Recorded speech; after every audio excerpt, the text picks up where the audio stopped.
My name is Dana Summons, born and raised in Baltimore, Maryland. I joined the Army at the age of 17. As far as I can remember, my earliest years was raised by my grandmother. We lived in a 3-story row house downtown Baltimore City. My mom was there, obviously, aunts, uncles. The culture there's, drug culture. I was barely out of high school when I went to the other side of the city, West Baltimore, to go and listen to the military. Moved to Germany midway through my career.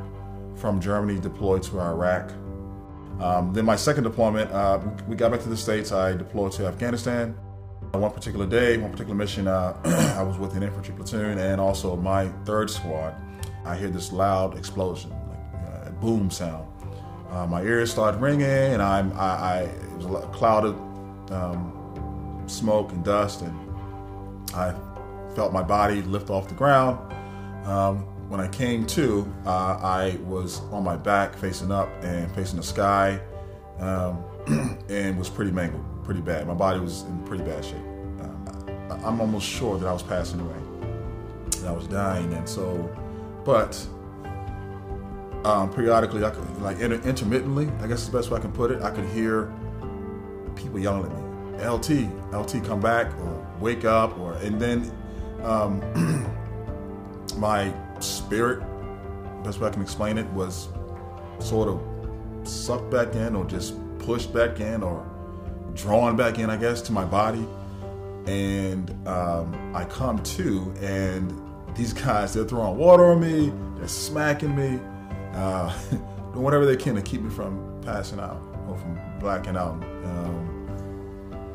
That's when something happened that I never experienced this in my life, but I heard my voice, okay, saying to me not to fear him who can hurt the body, but fear the one that has the power to cast soul and body into hell. And I'm hearing this over and over and over again, and I just started saying it, best I could. So I'm repeating this statement, I guess the best way I can put it. And that one of the guys who was, he was a staff sergeant, he was on the radio talking to the medevac helicopter pilots as they were trying to find out where I was at.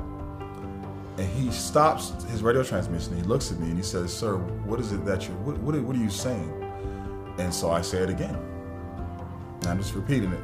Do not fear the one who can hurt the body, but fear him who has the power to cast soul and body into hell.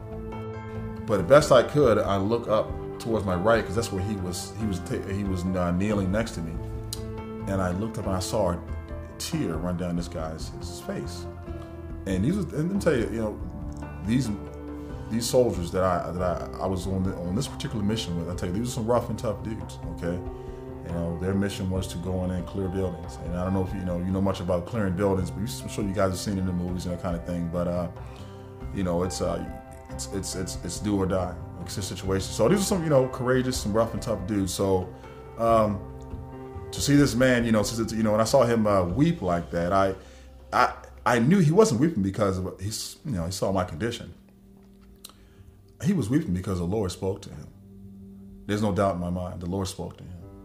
And so it hit me like, man, you know what? This life on this earth is really not about me. It's about Jesus.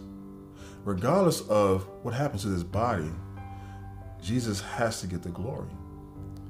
And I felt like that was my mission. Not so much, we were doing some great things for the military and for the Afghani civilians, and this, pushing bad guys out and bringing the locals back in and giving them back their land. But no, I think it was more or less I'm sure that God had me there for that moment, in that time, for that person.